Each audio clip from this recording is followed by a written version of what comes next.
شاہ صاحب میرا سوال یہ ہے کہ ہماری زندگی میں جو اللہ کے کرم اور فضل کی شکل ہے، عمومی طور پہ اس کی ڈیفینیشن، ھذا من فضل ربی کی ڈیفینیشن انڈو پاک میں جو کلچرل ہے وہ شاید گھر کا بڑا سائز، گاڑی لمبی سی، ساتھ 2-3 گارڈز، اچھی انکم، اچھی سیلری، اچھی تنخواہ، یہ کل تشریح ہے انڈو پاک کی ھذا من فضل ربی کی. صحیح. فقیر کے لیے ھذا من فضل ربی کا مطلب کیا ہے؟ یہ آپ نے بالکل درست فرمایا کہ ہمارے یہاں جو معاشرے میں، سوسائٹی میں جو تبدیلیاں آئی ہیں اس کے نتیجے میں ہم نے رحمت، برکت، اس کے معنی یہ لیے کہ ہمیں دنیاوی آسائشیں کتنی اویلیبل ہوتی ہیں. کسی شخص کے پاس جتنی بھی آسائشیں ہیں زیادہ دنیاوی، ہم یہ کہتے ہیں کہ اس پر اللہ کی بڑی مہربانی. یقین مہربانی ہے، لیکن جو اصل مہربانی ہے وہ ہمیں اس طرح سے دیکھنا چاہیے کہ رب تعالیٰ بہترین چیز عطا فرمائے گا ان لوگوں کو جو اس کے بہت قریب ہیں. جو رب کے بہت قریب ہیں وہ انبیاء اکرام ہیں نمبر 1 پہ، اور ان میں بھی جو امام الانبیاء ہیں صلی اللہ علیہ وسلم وہ محبوب ہیں رب کے. انبیاء کرام کے بعد صوفیاء کرام ہیں، یا جن کو عرف عام میں بزرگ کہتے ہیں، وہ ہیں. انہیں اولیاء اللہ کہا جاتا ہے کہ اللہ کے دوست ہیں. تو رب تو اپنے دوستوں کو اچھی چیزیں عطا فرماتا. لیکن حیران کن بات یہ ہے کہ یہ سارے ہی صاحبان، انبیاء کرام بھی، اولیاء کرام بھی، یہ سب دنیاوی طور پر تہی دامن ہوتے ہیں. شاید آپ کے کسی پروگرام میں نے ایک مثال کوٹ کی تھی. سر ہینری فورڈ آج کل مائکروسافٹ کے اونر، ایک ہمارے اپنے پاکستانی امریکائی میں رہتے ہیں شاہد خان صاحب. یہ سبھی وہ ہیں جو دنیا میں امیر ترین لوگ رہے ہیں. اسی طرح اور بے شمار ہیں، میں نے صرف 3 نام لے دیے آپ کو. اپنے اپنے وقت میں امیر ترین لوگ رہے. سر ہینری فورڈ کو آج کتنے لوگ ہیں جو یاد کرتے ہوں گے اور اس کو فالو کرتے ہوں گے؟ کوئی بھی نہیں. اور یہ وہ آدمی ہے جس پہ اللہ کی بڑی رحمتیں تھیں. اللہ نے اسے بے انداز عطا فرمایا ہوا تھا، اور اس کا عالم ایک وقت میں یہ ہوا کہ یہ بائی نیچر بہت کنجوس تھا. اچھا. اس نے اپنی ذات پر کبھی کوئی پیسہ خرچ نہیں کیا تھا. ہینری فورڈ نے، سر ہینری فورڈ. کھانا بھی بس وہ اسی طرح جہاں سے مل گیا کھا لیا. اس نے اپنی ذات پر نہیں خرچ کرتا تھا. بلڈ اپ ہو گیا.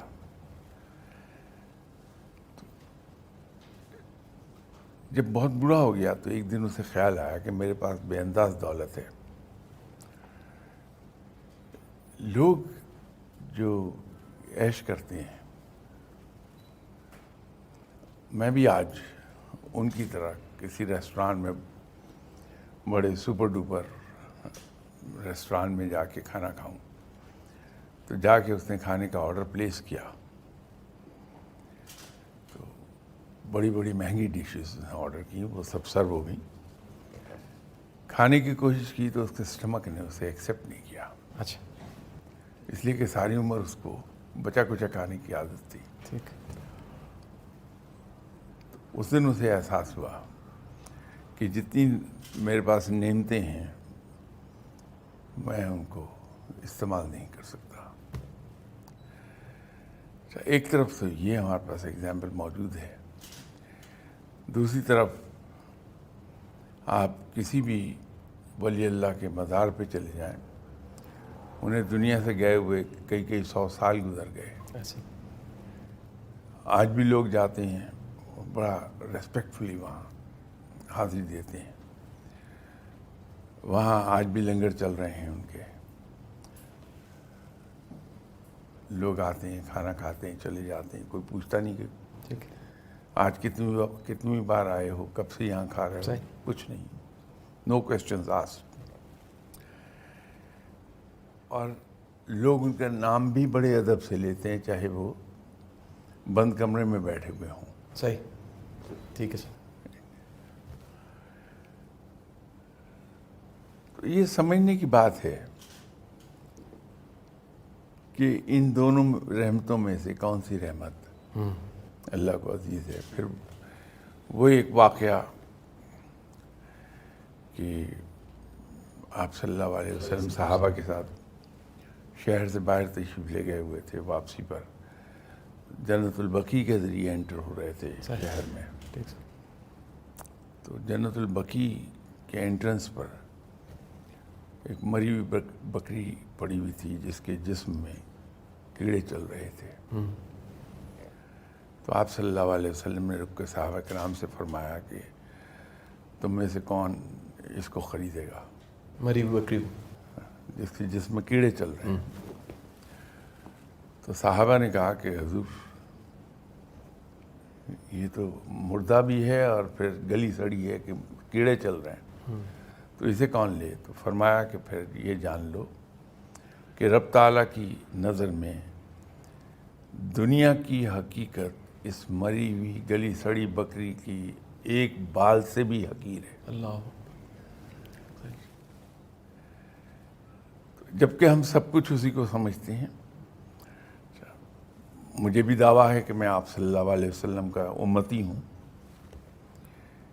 لیکن رب تعالیٰ کے حضور دعا کرتے ہوئے مجھے کبھی یہ سوچ نہیں آئی ہے کہ آپ صلی اللہ علیہ وسلم نے اپنی 63 سالہ زندگی میں کوئی آدمی یہ ثابت نہیں کر سکتا کہ صرف ایک بار بھی دنیا کا سوال کیا ہو. اللہ اکبر. اللہ اکبر. کبھی نہیں کیا. نہیں کیا. نہیں کیا. پھر خود ہی فرما دیا کہ اگر میں چاہوں تو کوہ احد پورے کا پورا سونے کا ہو جائے. صحیح. لیکن جو تحفے تحائف نذرانے آتے بھی تھے تو وہ وہیں تقسیم ہو جاتے تھے اور ہاتھ جھاڑ کے پلو جھاڑ کے کھڑے ہو جاتے. بے شک.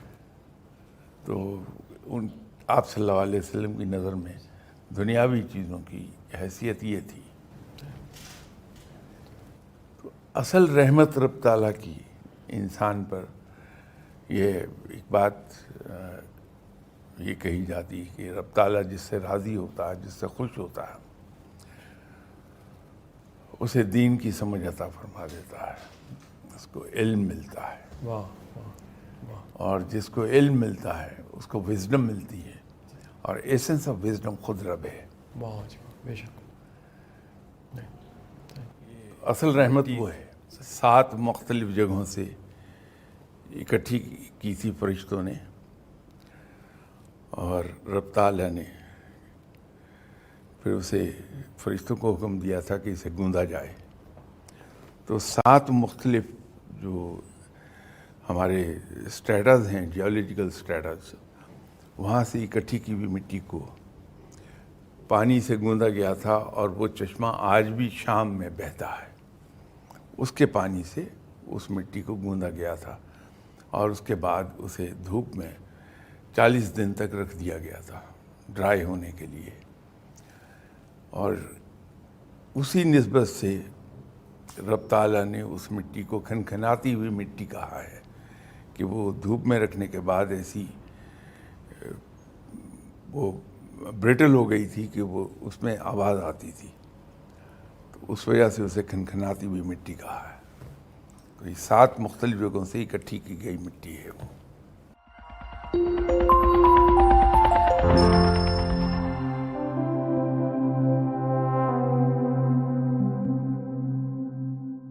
اصل میں اس کے ہماری اس ایٹیٹیوڈ کے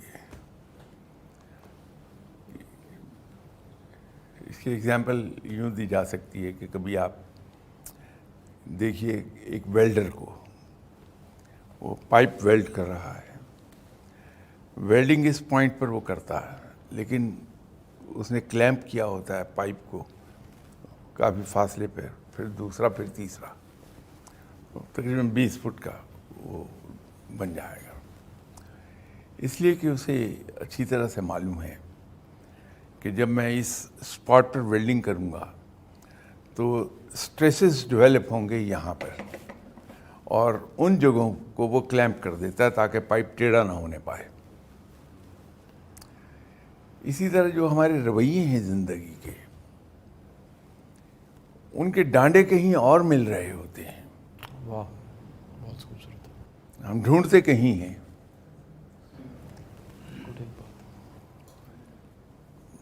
مسئلہ یہ ہے کہ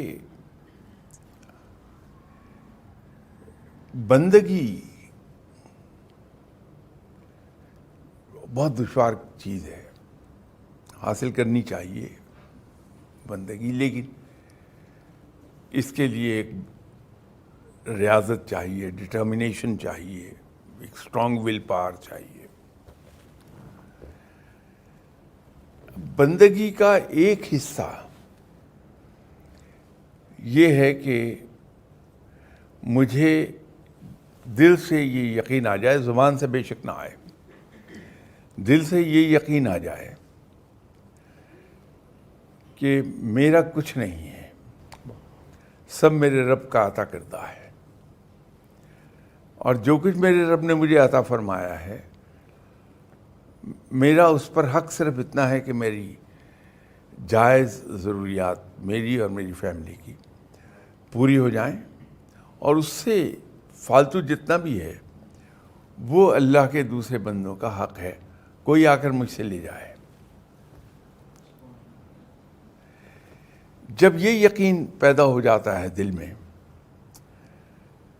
تو پھر پچھتاوا نہیں ہوتا دیکھے، بلکہ انسان انتظار میں بیٹھتا ہے کہ یہ جو میرے پاس فالتو بچ گیا،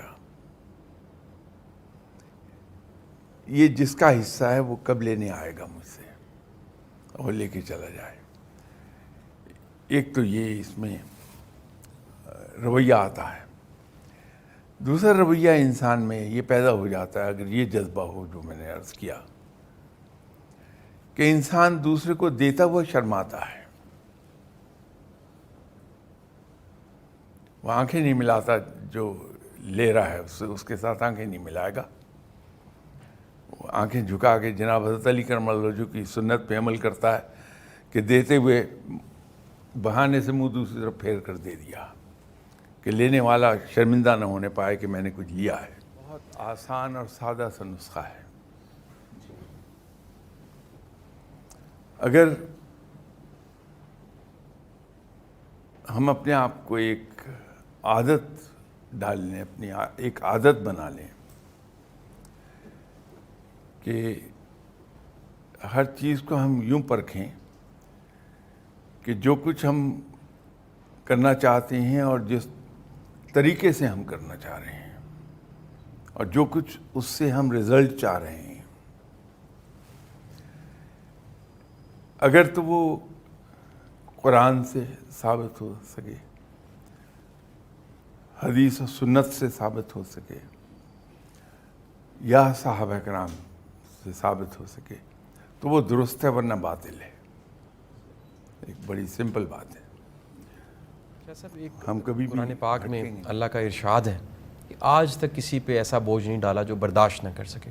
بے شک شاہ صاحب، ہم کئی ایسے بوجھ دیکھتے ہیں جن بوجھوں کو لوگ لیے پھر رہے ہیں، ان کی کمر ٹوٹ چکی ہے، ان کی ذہنی حالت وہ نارمل نہیں رہے.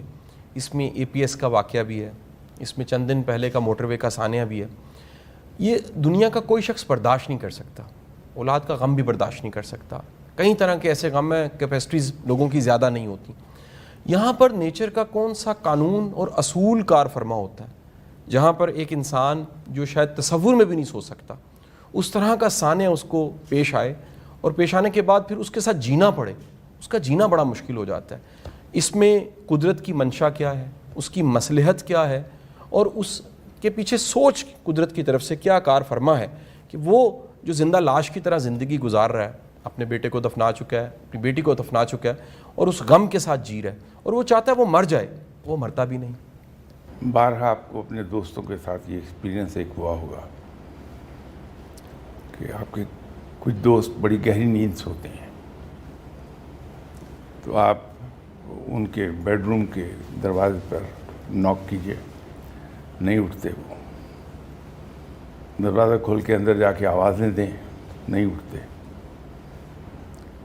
اٹھیں گے ایک ہی صورت میں کہ جب آپ ان کو جھنجھوڑتے ہیں پکڑ کے, پھر وہ آنکھ کھول کے کہتا ہاں کیا ہوا. تو کہیں ایسا تو نہیں تھا, خاص طور پہ جو APS کا واقعہ ہے.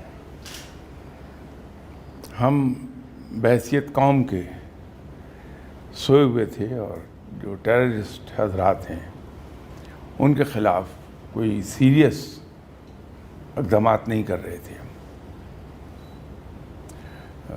یہ بائی ڈیزائن نہیں تھا, ہماری اپنی فطرت کی وجہ سے تھا. لیکن وہ APS کا واقعہ پیش آیا, ہم ایز اے نیشن ہماری آنکھ کھل گئی, اور ایک باقاعدہ روڈ میپ تیار کیا ہم نے, اور آپریشن شروع کیے. الحمدللہ ایک ریزنیبل حد تک امن امان ہو گیا ملک میں. امپلیمنٹیشن آف لا کی جو صورتحال ہے ہمارے یہاں, اگر ہم یہ سوچیں کہ کہیں یہ جو موٹر وے والا قصہ جس کو آپ ریفر کر رہے ہیں وہ بھی کہیں ہمیں نیند سے جگانے کے لیے تو نہیں ہوا, لیکن جب ہم دیکھتے ہیں کہ اس قسم کے واقعات پر ہم اس ڈائریکشن میں نہیں سوچتے جس ڈائریکشن میں ہمیں سوچنا چاہیے, ہم اس سے اور کئی ایک بینیفٹ لینا شروع کر دیتے ہیں. کہیں پولیٹیکل مائلیج گین کرتے ہیں, کہیں بلیم گیم میں چلے جاتے ہیں. کبھی ہم ایسا نہیں کرتے. یہاں آپ ہی کے پروگرام میں ایک بار میں نے عرض کیا تھا کہ جب ہم پڑھ رہے تھے تو ہماری پروفیشنل تعلیم میں ہمیں کسی پرابلم کو حل کرنے کا ایک طریقہ سکھایا گیا تھا. وہ طریقہ یہ تھا کہ اس کا پہلا قدم یہ تھا کہ آپ یہ ڈٹرمن کیجئے کہ ایکچوئل پرابلم کیا ہے. جو پرابلم نظر آ رہی ہے in most of the cases وہ ایکچوئل پرابلم نہیں ہوتی. ٹھیک ہے, وہ یا سمٹمز ہوتے ہیں یا فال آؤٹ ہوتی ہے اس کی. ٹھیک ہے. سب سے پہلی بات تو یہ ہے کہ دیکھا جائے پرابلم کیا ہے, ایکچوئل پرابلم کیا ہے. اس کے بعد اس کے کازز ڈھونڈنے کی بجائے اگر ہم روٹ کازز ڈھونڈ لیں, روٹ کازز پہ نظر رکھی جائے, اور تیسری جو چیز ہے جس کو ہم نمبر 1 پر رکھتے ہیں ہمیشہ, وہ نمبر 3 پہ ہے کہ جب یہ دونوں کام ہم نے کر لیے تو پھر ریسپانسبلٹی فکس کرتے ہیں کہ ہو از ریسپانسبل فار دیٹ. اس کے بعد ریمیڈیل اسٹیپس ہیں, پھر پریونٹیو میجرز ہیں. تو وہ پرابلم ہمیشہ کے لیے ختم ہو جاتی ہے. یہاں مسئلہ یہ نہیں ہے کہ قانون سخت نہیں ہے, یہاں مسئلہ یہ ہے کہ قوانین آپ کے یہاں بہت ہیں,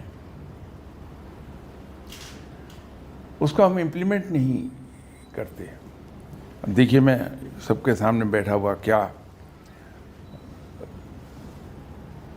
واز کر رہا ہوں.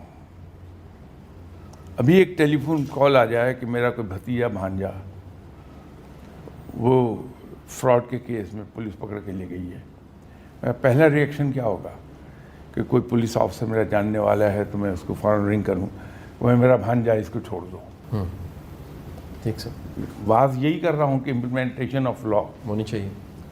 لیکن کروں گا میں یہ, ٹھیک سر, یہ نہیں کروں گا کہ اگر وہ بھتیجا بھانجا تو اس کے پیرنٹس مجھ سے اگر بات کریں تو میں ان سے کہوں کہ دیکھو مجھے پوری ہمدردی ہے, تمہاری طرح مجھے بھی دکھ ہے, لیکن لا کو اپنا کورس لینے دیں آپ. ٹھیک ہے سر, ٹھیک ہے سر. اگر کبھی میں حوصلہ کر بھی لوں یہ بات کہنے کا تو میری رشتہ داریاں ہی ختم ہو جائیں گی. ایک چھوٹا سا کام کہا تھا وہ بھی نہیں کیا, گلے شکوے لمبے چوڑے پیدا ہو جائیں گے.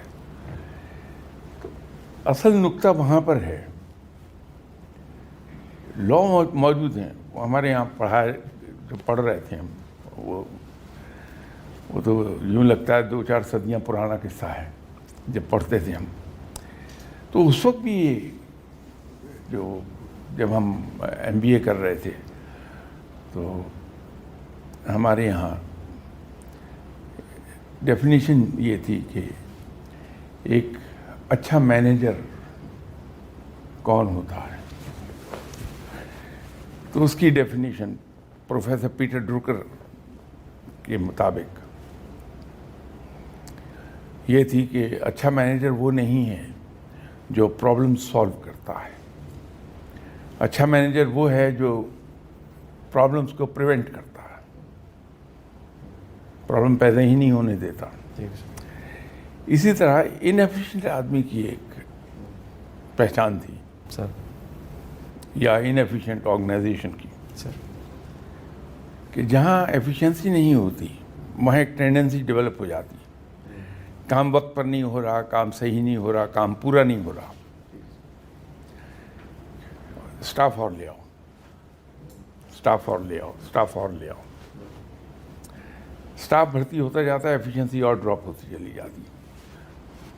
اسی طرح جس ملک میں قانون کی حکمرانی نہیں ہے وہاں قوانین کی بھرمار ہو جاتی ہے, بڑھیا, رزلٹ پروڈیوس نہیں ہوتے, نیا قانون لے آؤ, پھر رزلٹ پروڈیوس نہیں ہوا, نیا قانون لے آؤ. جو پہلے سے موجود ہیں آپ ان کو پوری طرح امپلیمنٹ کر کے دیکھیے کہ صورتحال کیا ہے. ٹھیک سر. 70s کا ڈیکیڈ شروع ہونے سے پہلے سر یہی قوانین تھے اور معاشرے کو کافی حد تک کنٹرول میں رکھا ہوا تھا, کافی حد تک. یہ آپ کی پیدائش سے بھی پہلے کی باتیں کر رہا ہوں. پورے لاہور میں کسی ایک کونے میں آپ جانا چاہتی ہیں تو آپ کو پبلک ٹرانسپورٹ اویلیبل ہے, جس کو ہم LOS کہتے تھے سر, یا اومنی بس. سر,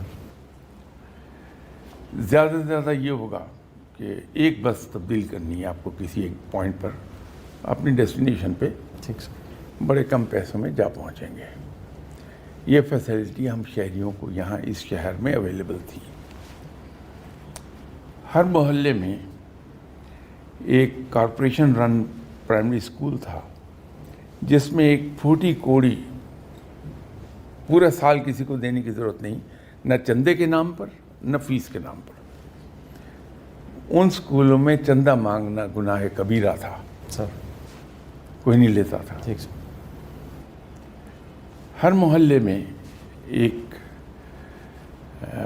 میٹرنٹی سینٹر تھا جس کو عرف عام میں صرف سینٹر کہتے تھے. Service centre. Sir, free care. Sir, ہر محلے میں ایک ریڈنگ روم جس میں غالباً 2 اسٹینڈ, وہ تعداد اب یاد نہیں ہے مجھے, جن پر اخبارات لگے ہوتے تھے. ایک گول ٹیبل جن کے ارد گرد 6 کرسیاں اس ایک کمرے میں ہوتی تھیں, اور سینٹرلی لوکیٹڈ کمرہ ہوتا تھا وہ. اس میں کارپوریشن کی طرف سے اخبار آتے تھے فری. جو پینشنر حضرات ہیں وہ وہاں اخبار پڑھ لیتے تھے, یا جن کے پاس جاب نہیں ہے ان اخبارات میں اشتہار دکھتے رہتے تھے, لیکن وہ فری تھا.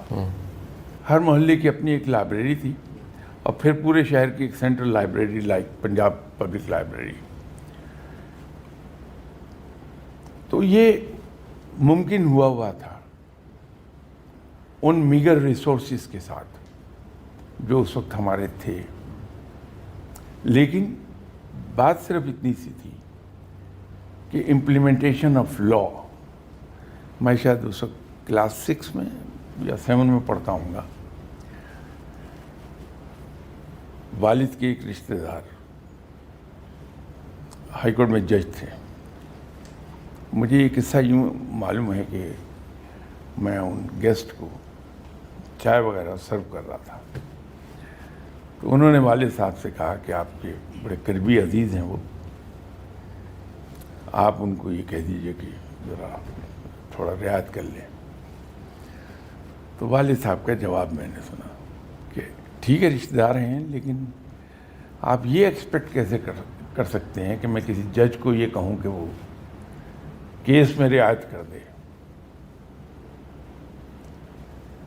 کسی میں یہ ہمت نہیں تھی کہ وہ کسی کو کچھ سفارش کر لے. تو جو پہلے سے لاز موجود ہیں ان کو امپلیمنٹ کر لیجئے. ٹھیک ہے سر. ابھی تو یہ ہوگا کہ آپ دنیا کا سخت ترین قانون لائیے. میں جرم کر لوں گا, مجھے معلوم ہے کہ یہ قانون ہے, اس پہ سزا ملے گی. میرے لیے کیا دشوار ہے کہ جنہوں نے تفتیش کرنی ہے میں ان تک اپروچ کر لوں گا, اس سے آگے اپروچ کر لوں گا. میں چھوٹ تو جانا ہے سر. وہاں لا کیا کرے گا؟ صحیح. اس ایک چیز کو کنٹرول کر لیجئے. تو یہ آپ کو ایسے واقعات میں ہمارے یہاں ایک بڑا مشہور ماہنامہ چھپتا ہے, اردو ڈائجسٹ, اور اگر مجھے صحیح یاد ہے تو غالباً 1964 میں اس کی ابتدا ہوئی تھی. تو ایک زمانے میں تو میرے پاس یہ سبھی جمع تھے جو بعد میں نے ایک صاحب کو تحفۃً پیش کر دیے. اس میں ایک قصہ ایک زمانے میں نے پڑھا, کافی زمانے قدیم کی بات ہے, جب میں ابھی نوجوان تھا, اس وقت کی بات ہے. ایک صاحب تھے شہر کے خاصے متمول آدمی, خاصے جیسے یوں سمجھ لیجیے اپنے زمانے میں ہمارے یہاں سیگلز تھے. وقت کی مار کچھ ایسی پڑی کہ ان کا کاروبار تباہ ہو گیا, لیکن بھرم قائم رکھے ہوئے تھے اپنا. تو جب یہ کاروبار ان کا اچھا تھا تو انہوں نے اپنے ہم پلہ لوگوں میں اپنی بیٹی کی انگیجمنٹ کر دی تھی, بات طے کر دی تھی. کاروبار تباہ ہو گیا, بھرم قائم رکھے ہوئے تھے. تو جب کافی وقت گزر گیا تو لڑکے والوں نے زور دینا شروع کیا کہ بیٹی کی شادی کریں. اندر کے احوال تو انہیں پتہ تھے, میرے پاس کچھ نہیں ہے. تو جب پریشر زیادہ بڑھ گیا تو انہوں نے سوچا کہ فلاں آدمی میرا بچپن کا دوست ہے, اس کے پاس جاتا ہوں تو وہ میری مدد بھی کر دے گا اور کسی کو بتائے گا بھی نہیں کہ میں نے ادھار لیا ہے. ان صاحب کے پاس گئے اور جا کے کہا کہ مجھے کچھ ضرورت ہے پیسوں کی. اپنا حال بتا دیا اور یہ بھی کہہ دیا کہ میں نے بیٹی کی شادی کرنی ہے, تو یہ رقم چاہیے, دے دو. ان صاحب نے کہا یہ رقم تو بہت بڑی ہے, میرے پاس تو اتنا پیسہ نہیں ہے. تو یہ مایوس ہوئے تو اس نے کہا کہ 1 منٹ ٹھہر جائیے, فلاں جگہ پر ایک بزرگ رہتے ہیں, اللہ کے بڑے نیک بندے ہیں, تو وہ اتنی خاموشی سے مدد کرتے ہیں ہر ایک کی کہ کسی کو کبھی وہم بھی نہیں ہوتا کہ یہاں سے مدد لی گئی ہے. تو آپ ایسا کر لیں وہاں چلے جائیں ان کے پاس اور میرا ریفرنس انہیں دے دیں کہ میں نے بھیجا ہے اور آپ کو یہ رقم چاہیے اتنی، تو وہ دے دیں گے۔ تو یہ صاحب وہاں چلے گئے، جا کے دروازے پر نوک کیا تو اندر سے ایک بہت ہی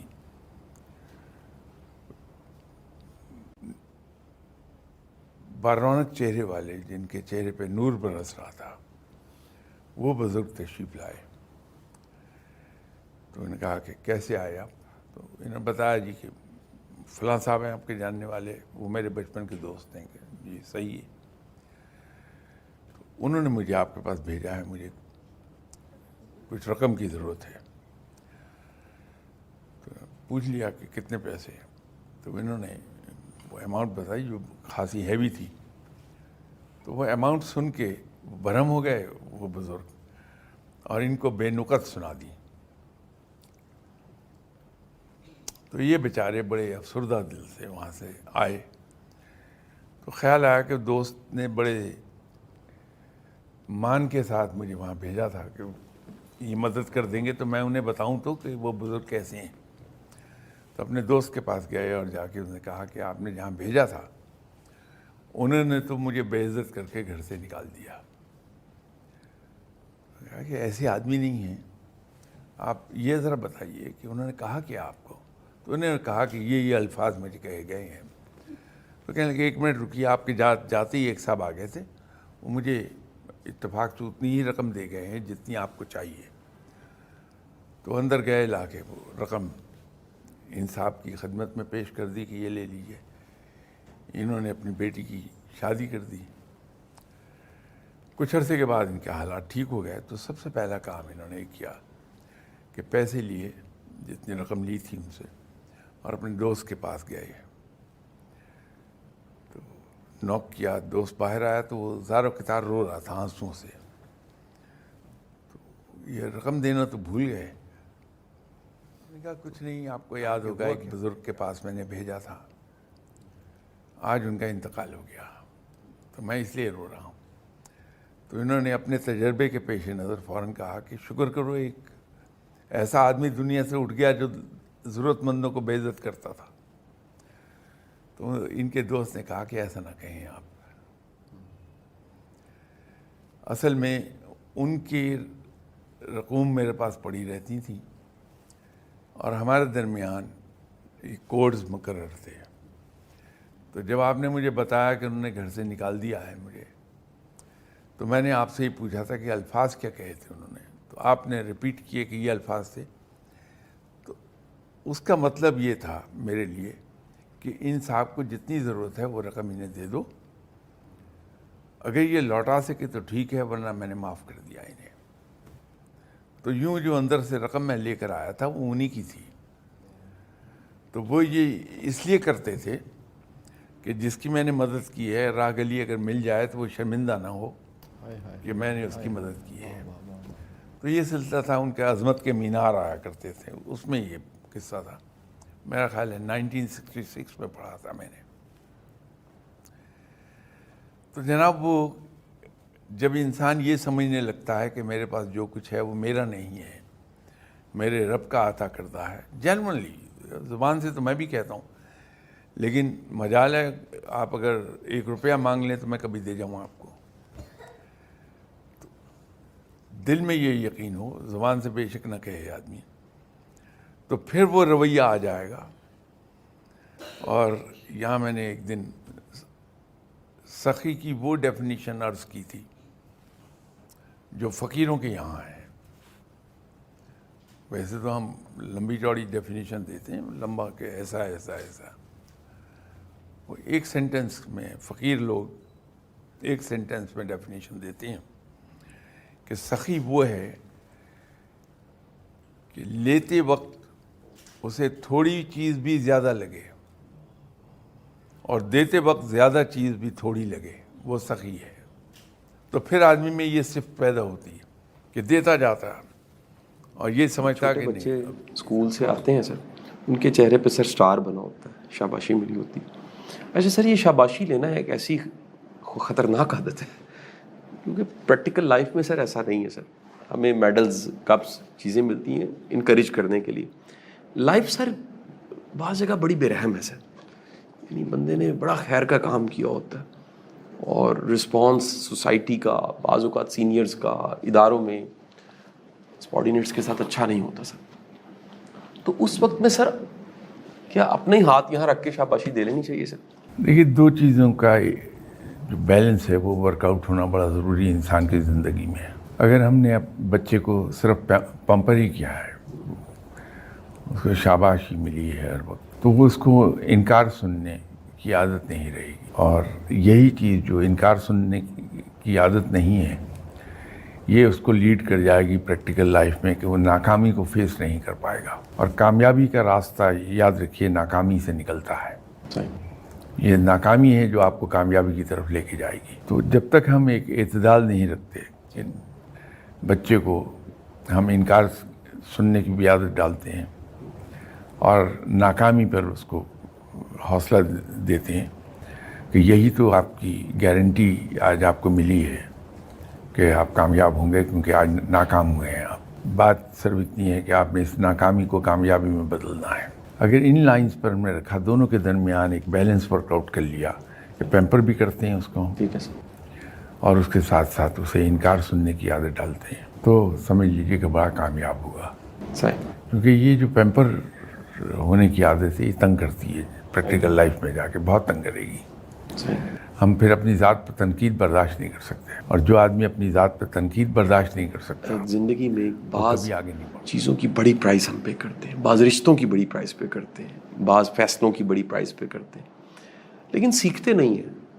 اتنی پرائز پے کرنے کے بعد، دکھ کا سامنا کرنے کے بعد، تکلیف کا سامنا کرنے کے بعد سیکھتے نہیں ہیں.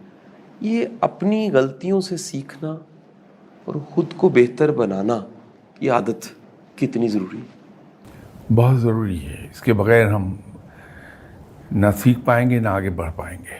یہ اسی وقت ہوتا ہے جب اگر اللہ تعالیٰ معاف فرمائے کہ ہم ایک چیز یہ ڈیولپ کر لیں کہ اپنی ناکامیوں کا بوجھ دوسروں پر ڈالنا سیکھ جائیں. اگر اللہ نہ کرے ایسا ہو کہ اگر میں ناکام کہیں ہوا تو میں نے یہ سوچا کہ میرے فلاں مخالف نے کوئی سازش کر دی ہے، اس کی وجہ سے یہ نہیں ہوا ہے. میں کوئی پوزیشن اگر حاصل نہیں کر سکا تو یہ کہ نہیں، وہ دوسرے جو ہیں ان کے ماں باپ نے تو ٹیچرز کو رشوت دے دی. یہ اگر عادت کہیں آ جائے انسان میں تو پھر آگے نہیں بڑھ پاتا.